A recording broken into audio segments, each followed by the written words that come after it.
Welcome and welcome back to Heretic Owl Tarot. So we're talking about May already, of course. Crazy. I hope that April has treated you well and is treating you well. I'll probably put these out maybe a little bit early.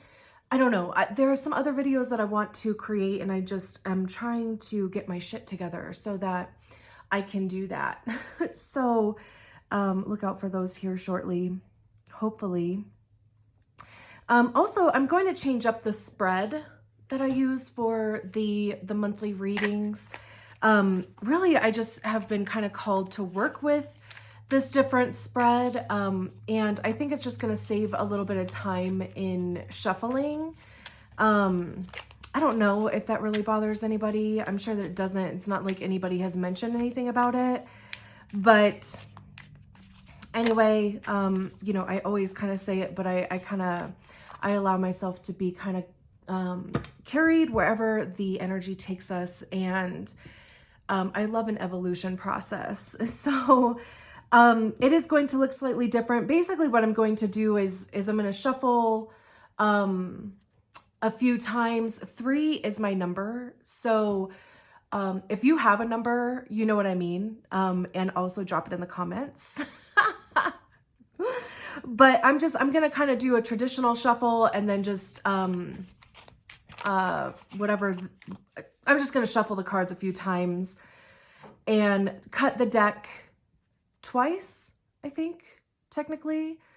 And then we're going to take the top 9 cards off of the deck. So, kind of gives us even a little bit more information to work with too, but we'll see how it goes. And if you absolutely hate it, let me know. And we can possibly go back to the other way of doing things. So we're talking about May 2022 for Aries.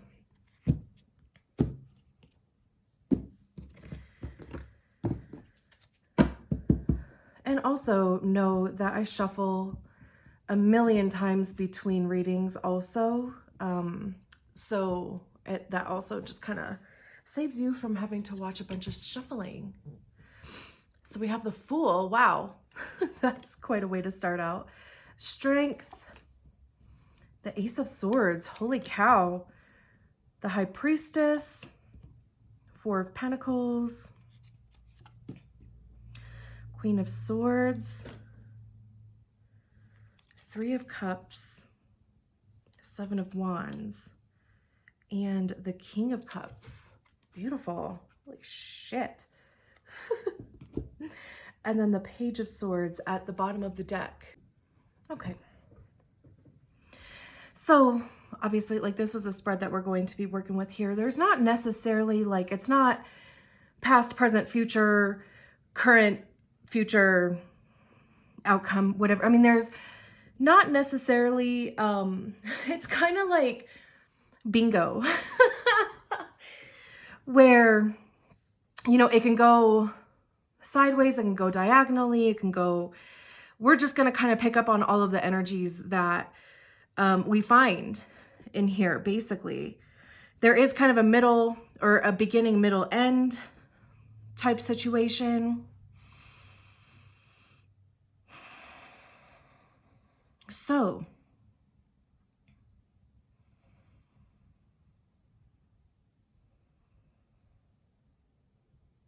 let's just start talking about it. I was just kind of taking it all in myself. So we start with the Fool card. Beautiful. The Fool card talks about, you know, taking a leap of faith. There's this level of trust that comes with the Fool. There's also this level of understanding, like you've kind of gotten to this place where there's no other choice except for to take this step forward into the unknown. Like, you know, you've gone through the whole process of trying to make a situation work, It's also, you know, it's the Fool's journey, right? So if we're at the Fool, that means that there was a cycle that has already completed. Because the card that comes before this is the World card, right? So again, you know, I mean, there's a couple different energies that goes along with it, but even, you know, I mean, she's happy to do it, right? I mean, there's this level of excitement there. And then we have Strength next to that. And Strength talks about, you know, kind of that inner resilience. Like, it's not necessarily like physical strength. It's more like mental and, what's like figuratively, where, you know, like you just kind of have the fortitude or inner strength to kind of, you know, like continue to do something. It's also, I believe, the card of Leo with a lion.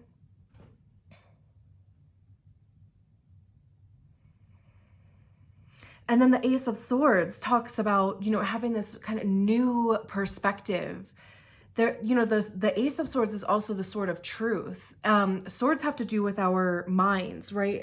How we perceive things, the way that we think about ourselves and our realities. It's also a lot about ego, because it's, you know, I mean, our ego lives in our minds, right? Or at least that's kind of where we hear it mostly.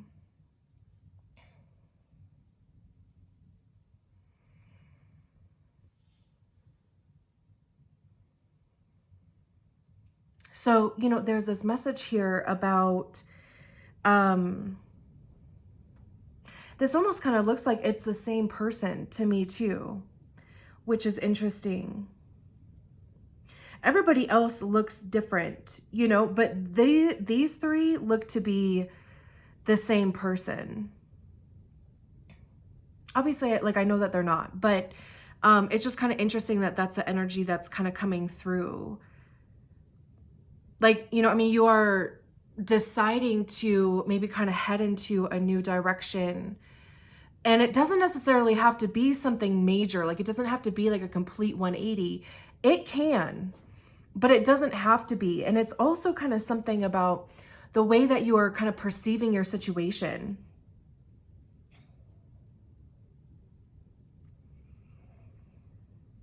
I feel like these cards down here want to be talked about because they keep moving. Which I know is like my fault for like hitting the table, but that's just kind of interesting to me. So, but I mean, we'll get to you guys. We'll get there.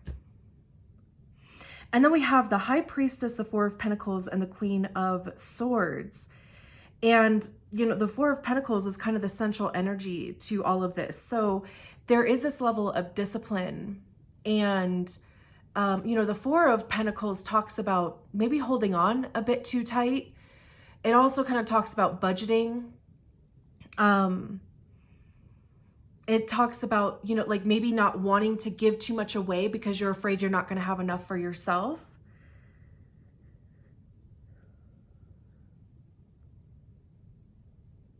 So they kind of just like stow it away, and, you know, that's fine. There's not necessarily anything wrong with that unless it kind of starts blocking the energy from flowing. And you would know that because, you know, you just kind of know when the energy isn't flowing the same way that it was. So, you know, if you kind of start to recognize that, then it's just kind of a message about loosening your grip a little bit so that, you know, you can kind of let the energy start flowing through a little bit instead of like getting stuck behind, you know, like a brick wall, basically.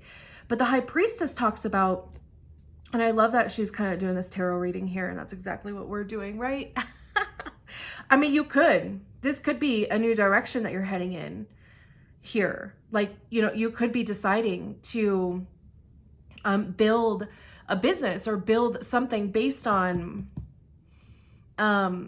you're using your intuition and, you know, I mean, whatever clair sense you have. Like, I'm definitely more clairsentient. Like, I feel things more in my body. That could be my Virgo moon. I don't know. I have a really good friend who is clairvoyant.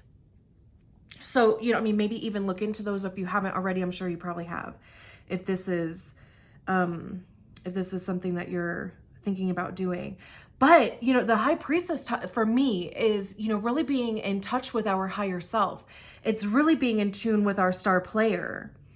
And it is very much about intuition.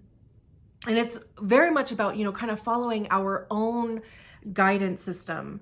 So, you know, if you are kind of taking this leap or even just kind of, you know, changing directions in a way, this would very much be more in alignment with how you view yourself and how you view the life that you want to create. And I mean, you know, there could be a hesitation about letting go of an old way of doing things. There could be, you know, like kind of this hesitation or a worry about not having. That is so funny how this keeps moving.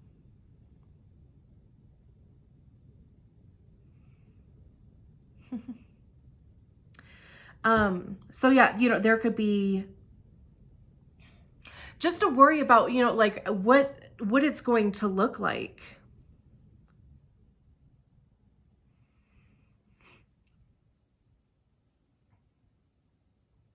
We have the Queen of Swords here.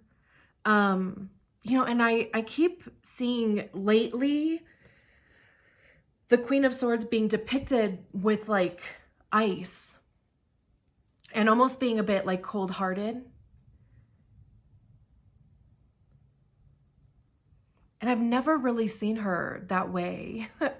Like I've never seen her be, you know, like for me in the way that I interpret tarot. Like I have never seen, I guess, the Queen of Swords interpreted that way.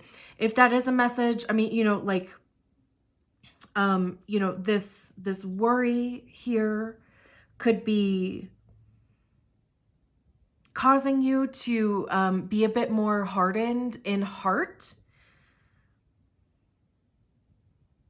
But, you know, I mean, she's holding the Ace of Swords there, right? Which is amazing that it's right below the Ace of Swords. So to me, when I see the Queen of Swords, like, you know, I see the queens as us embodying the energy of swords, right? Like the energy of whatever the suit is. So this to me is, you know, kind of feeling in control of your thoughts and having this clarity about your reality and the decisions that you need to make, and really kind of being able to discern and cut through the bullshit. And maybe that is kind of what makes her quote unquote cold-hearted, because there is no gray area. It's very kind of black and white, like show me who you are and I'm going to decide if that resonates with me, if that aligns with me or not. And that's it. There's not necessarily any emotion involved there. It's just very kind of logical. Which, of course, you know, like kind of has a time and a place. And then we have the Three of Cups, Seven of Wands, and the King of Cups. And the King of Cups is, you know, kind of the energy that we're ending with here. So the Three of Cups talks about celebration and kind of, you know, like your soul family and other people that are, you know, kind of like you, like finding like-minded people. And you all kind of have, you know, like a similar goal structure, similar values, or right, like you're all kind of celebrating each other. Like it's not like there's not one person that's getting more attention than the other, right? Like you're all kind of celebrating either each other's success, or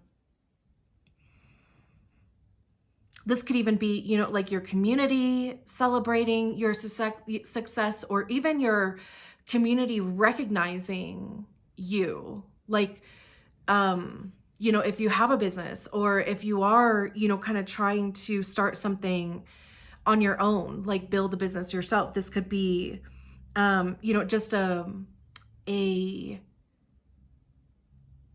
positive reception from the community around you, or even your audience, like whoever your audience is going to be for this new thing. That would be a positive reception to that.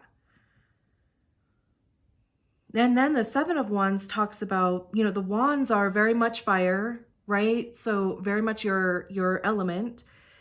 And the wands talk about action and communication. So when we get to the Seven of Wands, there is this this level of defense that kind of comes in here. And it's really almost kind of having to stand your ground. This is even, you know, kind of maybe something that you've had to fight for.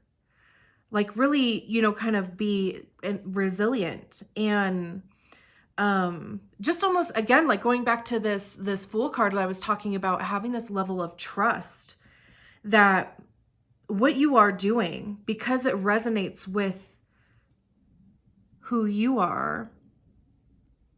And now these two people are looking very similar to me.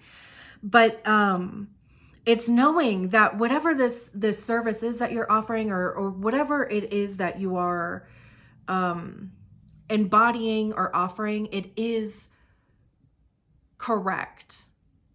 Like, you know it deep down in your bones. And the only reason why there would be these 6 people with their wands kind of pointed at you and you having to be a bit defensive is because change is hard for other people. And, you know, if you have an idea of, or if you are presenting an ideology that differs from, you know, what other people already believe, then there is going to be some pushback. That doesn't mean that you need to change anything that you're doing, because it's not your responsibility to make other people feel comfortable, right? That's on them. Your responsibility is to be in accordance with your star player. And then, you know, it brings you to this level of emotional maturity.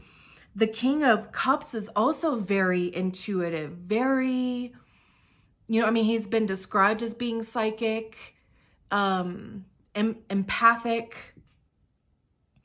Because again, you know, when we get to the King, it is the highest expression of that suit. So when we're talking about cups, you know, I mean, it's the heart space, it's emotions, it's, again, even being an empath, right? I mean, you can kind of feel and you absorb other people's emotions. I mean, we're all empaths anyway to some degree, but again, you know, just kind of looking into what clair sense you have might help you kind of understand where those feelings kind of rest in your being. But also, you know, the King shares with the community. You know, the Queen is very internal. We internally express, you know, have this full expression of the suit. And when we get to the King, you know, they generally have a kingdom. There's other people that they have to be concerned about. So, you know, it is also expressing those, being able to express your feelings clearly and communicate your feelings clearly, but also it's having enough energy and enough, you know, because he's holding the Ace of Cups here, right? So it's having enough to share with other people to where it's not depleting you. And this could also be the message here, is to just make sure that you are taking care of your own like your own being, your own self-care, whatever self-care looks like for you, because we have, you know, Strength, the Four of Pentacles, and the Seven of Wands here. These two cards to me feel a lot alike because, you know, I mean, inner strength, resilience, inner strength and resilience, right? But like having to kind of defend yourself against other information that's coming in. And the Four of Pentacles, you know, I mean, it could, you know, kind of leave you feeling a bit like you don't have enough time or energy to give to other people. So really just making sure that through this whole process, you are making sure that you are getting ample amount of rest, you're getting ample amount of time alone to kind of decompress from other people. Because there are, you know, when we get down here, there are other people involved. So, and again, I mean, that could be a community, that could be, you know, your family. I mean, you know, it, whoever, you know, whoever it is, whatever it is for your situation. And then the Page of Swords here at the bottom of the deck is kind of the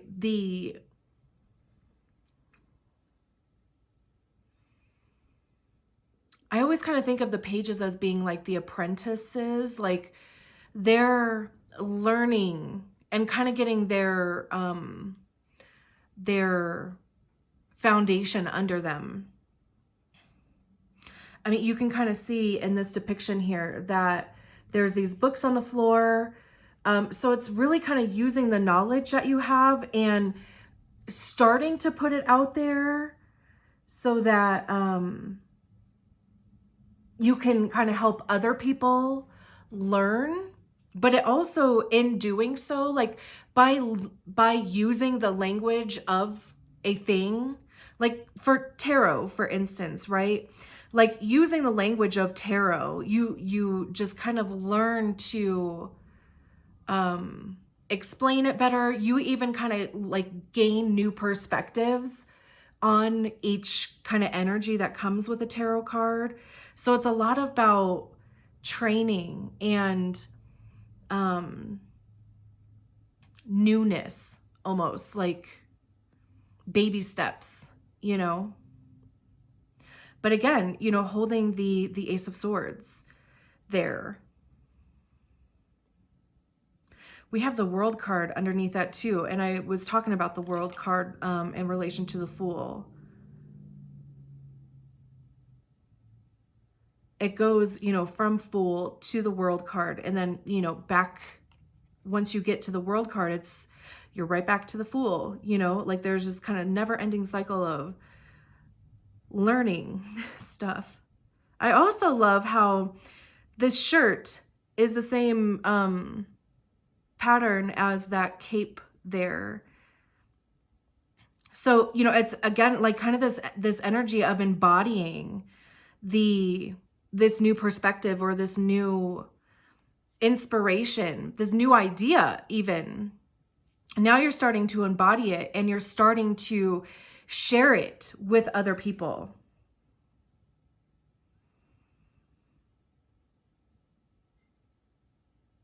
And we have the Fool, the High Priestess, and the Three of Cups here. And I know, you know, I've already kind of talked about, you know, this kind of, you know, leap of faith and it being very much in alignment with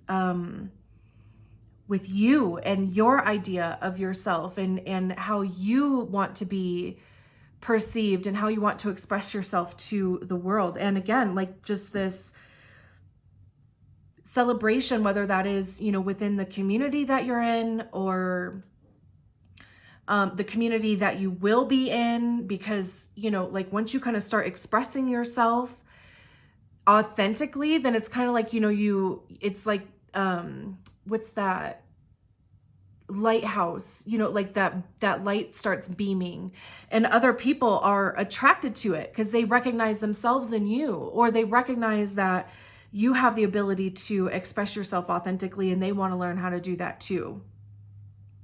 I know we kind of talked about this middle one here, and then the Ace of Swords, Queen of Swords, and the King of Cups down here.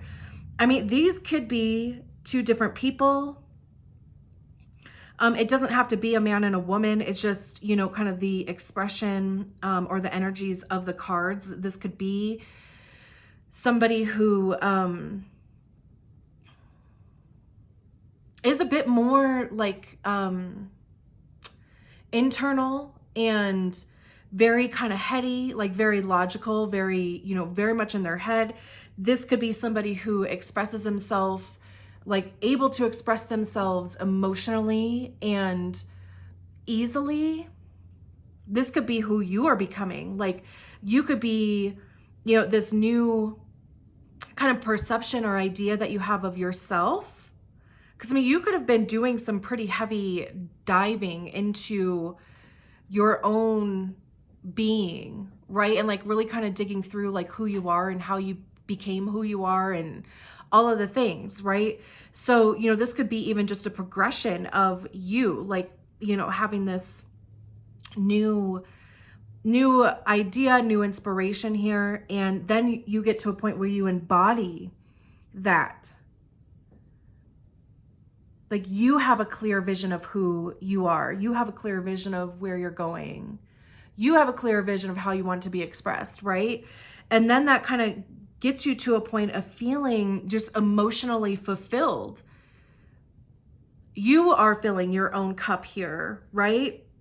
It doesn't come from other people. It comes from within you. Because really that is the only way that your cup will ever remain full, is once we all realize that, you know, we fill our own cups. But again, you know, being able to express that to other people when we get to the King of Cups, which is beautiful. I love this. Absolutely beautiful. I'm going to leave it there. And let me know what you think about the spread too. If you don't comment, I'm just going to assume that you love it. So I hope you don't hate it though, because I actually really do like it myself. So anyway, all right, I'll talk to you guys later. Bye.